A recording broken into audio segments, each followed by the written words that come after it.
I 28F am getting tired of my BF. 28M getting upset over inoffensive things that I say.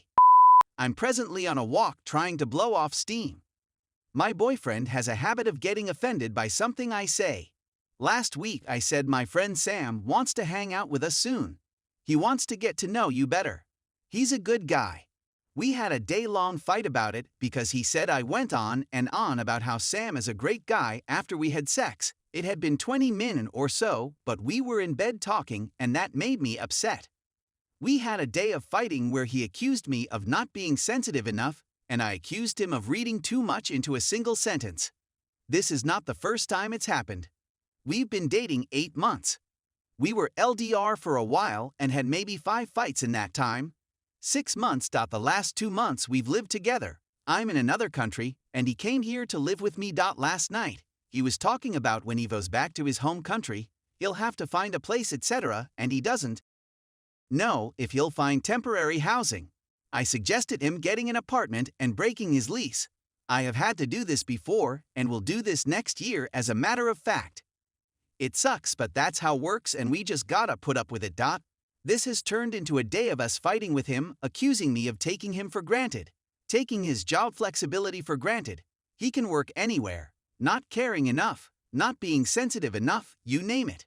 That one sentence apparently had a lot of meaning to him. When I was just trying to offer up suggestions, I explained my side, listened to him, agreed with him on some points, and apologized. He continued to go on about how I don't appreciate him.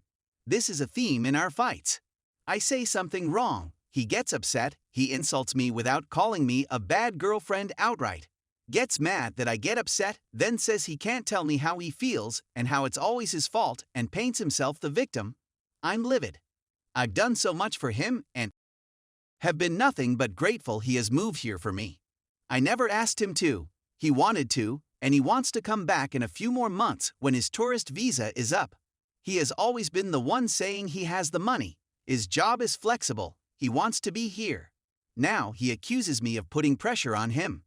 Because of that one sentence. I need insight, I need perspective, I need advice. Please help. Update. We got into a fight because I was surprised to see him in the kitchen when I had just saw him in the bedroom.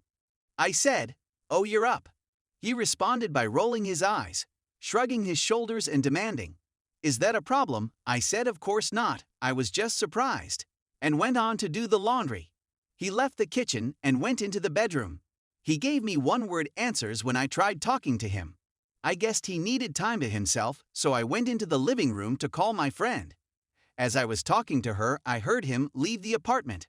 After I finished talking to her about 20 minutes later, I went out to find him playing Pokémon Go. I tried talking to him like normal and he kept giving me one-word answers, not looking at me. I finally asked him what was wrong. He said nothing. I said to tell me. He said he didn't feel welcome in my apartment because of my tone. For listeners who heard the previous fights, you'll know my tone, and the wordings of my sentences were things that triggered him a lot. Even if they were innocent statements like, "I thought you were traveling on Monday," or anything else that somehow threatened him and made him immediately defensive. Unlike other times, where we would launch into a fight that would last hours or days because he would insist I would have a tone, I would say I didn't mean it that way, and apologize, and it wasn't enough. This time we managed to pass through it fairly unscathed, and due mostly to my patience, if I may say. But then later that day he told me how annoying my indecision was, that I could never relax. That night I wanted to see some friends for a few hours because I had only interacted with him for several weeks at that point, and I needed some social time. He said that was fine. He's always said that would be fine, as if I needed his permission. So I went out. 5 minutes away from home and nearly at my destination. He messages me about how he feels lonely. He's going back to his home country soon. He wishes I hadn't gone out. We don't have much time left together. We were supposed to spend the whole day together. This was news to me. It takes a lot of effort for me to keep down the anxiety and just enjoy time with my friends before going home. We argue for 2 hours about it. Even though there are several times when I point out he's repeating himself, that he said he didn't even know he would feel that way, so how could I anticipate his needs? It occurred to me that he often would do that, wait until it was too late to change something, complain about it, and make it my fault. Like when he accused me of leaving him alone to fend for himself at a party for an hour. It was 15 minutes. I was watching the clock knowing he was insecure and didn't like social gatherings. Or that I was with my friend he didn't like the whole time. I talked to my friend for less than 5 minutes the whole night because I had one eye on the clock and the other on my boyfriend. Why didn't he get up and talk to me during the party and tell me that? Why did he wait until the party was over and we were home and he held it over my head the time we got back from a tropical island, and he says he wishes we could have relaxed more? When I was the one who planned the trip and was driving, and why did it not occur to him to tell me at any time he just wanted to relax? Somewhere he thought it was relaxing because he was just in the car talking with me and playing Pokemon Go anyway while I was doing the driving. Was it really not that relaxing? Or that time he was mad at me all day because he thought I was mad at him and I had made some remark that he took personally? Shock. And he didn't tell me why he was being quiet until hours later and after I pried and begged for him to tell me.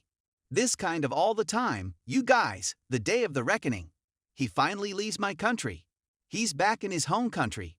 Messages me how he feels like he failed us and he doesn't want to be home. I respond compassionately but say he needs to get rest because he's been traveling so long and hasn't eaten, and I wanted to give the discussion of his feelings the time and love they needed, and we couldn't when it was 3 a.m. there, and he had to be up for work at 7 a.m. He goes cold. He goes to bed. He wakes up, still cold. One word answers. I'm used to it now. But now I'm fed up. I called him out on his behavior. I tell him I'm sick of him going hot and cold with me. He says I didn't comfort him the way he wanted me to. I reiterate what I had said. He reiterates that it's not what he wanted to hear. We break up later that day. We're both sad. Despite the bad times, we had good times too, otherwise it would have been easier to let go. I'm disappointed in myself for saying I still didn't recognize the emotional abuse. I said we could try again. He says we couldn't. We both cry. We both apologize. We both thank each other for the good times. Next morning, he wakes up. Mad I didn't give him a chance. Mad he has nothing to show for our relationship. Mad at all the sacrifices he made. Side note, after the last fight I posted about, he had said to me, I look at all the sacrifices I've made and I wonder, what have you sacrificed? Are you worth it? To give you an idea, that is the most hurtful thing anyone has ever said to me. And it was the beginning of the end of our relationship. I opened up my home to him, cooked him vegetarian meals, tried to introduce him to other people so he didn't feel lonely, took him out and explored the country with him, tried to cheer him up, planned all our trips. It was never enough. What was I sacrificing? My time, my energy, my mental health, my personal freedom, my social time with my friends. Everything. It was like he always expected the worst in me and would only ever see what he wanted to see. So we haven't talked since, after he chewed me up and spit me out and accused me of never listening to his feelings and always blaming him for everything. That I should have told him how I felt sooner, that I should have heard him out on an apology, that he apparently had no intention to actually get better from. Just feel bad that it happened at all and repeat the same behaviors as infinitum.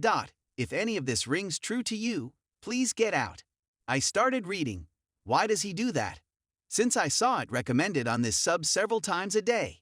It's opening my eyes to what I put up with. The unhealthy behaviors. The emotional abuse. The mental exhaustion I have suffered. I won't lie. I miss who he was in the beginning. The sweet guy. The promises. The love, the care. The above and beyond romantic gestures. But they had vanished only months into the relationship, after we exchanged I love yous, and then the jealousy came out. The insecurity, nitpicking what I said and how I said it. Even how I apologized wasn't good enough. His controlling tendencies. He demanded I not talk to my friends about it. Even after the breakup, he asked that I not talk to our mutual friends about our breakup. I could never make him happy. Please, please, if you read this and think it reminds you of your relationship, please know you can do better. I am single now and have been the last 2 weeks, but the moment we broke up I felt relief. I felt a weight being lifted off of me. I have my time again. I can do what I want, when I want. without worrying how he will feel or how he will react or how long our fight will last or trying to manage the anxiety he made me feel. It can get better? Look up signs of emotional abuse and click the link with over 60 examples. Google "Why does he do that" PDF and just read the first 10 pages online. If it resonates with you, then know that you have taken a very essential first step towards a happier, healthier you. No, I still have some ways to go. I am still trying to convince myself it was an emotionally abusive relationship, that I was not overreacting, that I can't go back, that I can do better, that my future self deserves better, that he was not the one. I had been so sure he was. But I just have to keep trusting my gut. It's hard not messaging him. I feel pathetic for even considering it. I used to be stronger. Maybe I'm still strong. I just have to get it back. Keep practicing. Keep being strong anyway. Thank you for reading. Edit, the overwhelming support. I can't keep up, but I'm reading every comment. Thank you for helping to convince me I'm not crazy. Thank you for sharing your own painful stories. Thank you for reaching out and leaving comments or messages to send hope and love. Thank you for your support. You are all lovely people, and I hope you are all enjoying happy and healthy lives and relationships. Take care of yourselves.